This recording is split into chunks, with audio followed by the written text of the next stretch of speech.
And back here, that was a short pause in Camtasia to allow the file to save before it nukes my PC. Okay, so I'm back here. What we got here is the third level of detail added. This walking mech robot thing. Okay, uh, this layer is another value balance layer. I'm gonna turn the black and white layer on here. You can see what I've done is some of the values are still mixing up in these areas. Okay, over here, over here. So by adding this layer, I could extract those out a little bit better. You can see the back leg starting to read these front areas, especially this area here, starting to pop out a little bit more so the viewer could see it. And with that value balance, we could further extract even additional values to do some of these finer details in the front. So these legs are essentially the let me see what layer am I on here. The closest thing to the camera, these areas here. So they need to be a little bit more defined along with the face. Whoops, too zoomed in here. So what I'm doing here is just focusing in general this area. Okay. A little bit more balance here. This is again another value balance. You can see here if I turn this layer on and off, boom, boom, boom, is to get a little bit lighter values. There's a lot of balanced light coming from a scene like this. This guy is relatively close to the ground. Okay, so lights from all over the place, right? We've got a main light coming from this way, left, hitting this guy. So you can see the little highlights hitting these areas. So the main light is coming from this direction. However, there's going to be a lot of bounced light coming from the grounds, and bounced lights basically all over the place, right? And these things are going to hit this guy, hit the ground, and then bounce into the underside of this robot, causing these areas that you see here. So if I turn this on, off, you can see by doing this, I start extrapolating the bounced light in all these areas here, along the legs, the bottom of his body, these panels over here, over here. So these are all for bounced light. Okay. This layer adds a little bit high definition. This is actually trying to show students how to clean stuff up because we don't have too much time to do these demos, but I do want to show them that it's very possible to bring these to a very clean and organized detail level. So you can see over here, let me try on a layer here. Right, it's quite loose, but if you just spend the time and zoom in, or it makes your image much higher resolution, you could clean this stuff up quite nicely. Same with here. So it just depends on how much time you have to work on these. Okay, so this image at this stage is actually almost, you could call it almost completed for a fast sketch. This didn't take that long at all.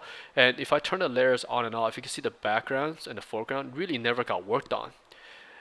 See where we started about here somewhere, right? So this is the first silhouette where we extracted some of the first details, the value change. So here the background has some detail added to it. You can see there's some buildings and stuff like that, but not really much added to these. They're very, very subtle.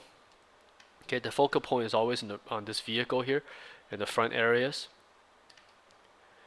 Keep adding, keep adding. Right, so this way, like I mentioned earlier, if you have to rush this thing into production right now, if this has to go, at this point, you're not too worried because you have a majority of the design defined, and this could go into production either as some kind of inspirational piece. It could be a design thing for a 3D modeler. It could be a lighting pass. It could be a storyboard for a shot. Right? It all works. It has enough stuff to hold. It could even be a placeholder for the cinematic department until they have a 3D model in place. They could use this, right? They could edit and make it go, they could do stuff like that. I mean, in production, anything goes, right? And as a concept designer, the more useful you are, which is you could cover all the bases, the better you will be at your job because they look to you to do all sorts of stuff in a company, especially if you're full-time. You'll be doing concept art, you'll be doing storyboarding, you'll be doing helping the cinematics department with some editing stuff.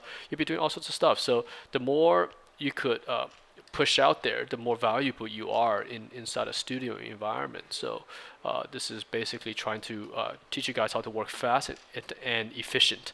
Yeah. So because I've ran into situations where a designer spends too much time on things that are not that important, like I mentioned earlier, rendering a rock over here and making it just beautiful and perfect, but everything over here is completely not done, and they've spent, say, 3-4 hours making the background over here super defined and super nice, and then you check the design and go, hey, you know what, this design is not working, let's go to something else. But they already burned 5-6 hours of the day, on something else that's not even important, and that where the main thing was never correct in the first place, and now they have to start over, and the entire day is basically lost. And companies are quite aware of that, especially me when I'm hiring other people to do some stuff. I'm very aware of how long they're spending on a project, because for concept design, to a designer, they get paid no matter what they're doing, right? They're getting paid by time. So if you spend a day and basically client got nothing out of you, but they still got to pay you, you can see that kind of adds up over time. If you keep doing that over and over again, 3-4 days, you're giving them nothing, but they're still paying for your time.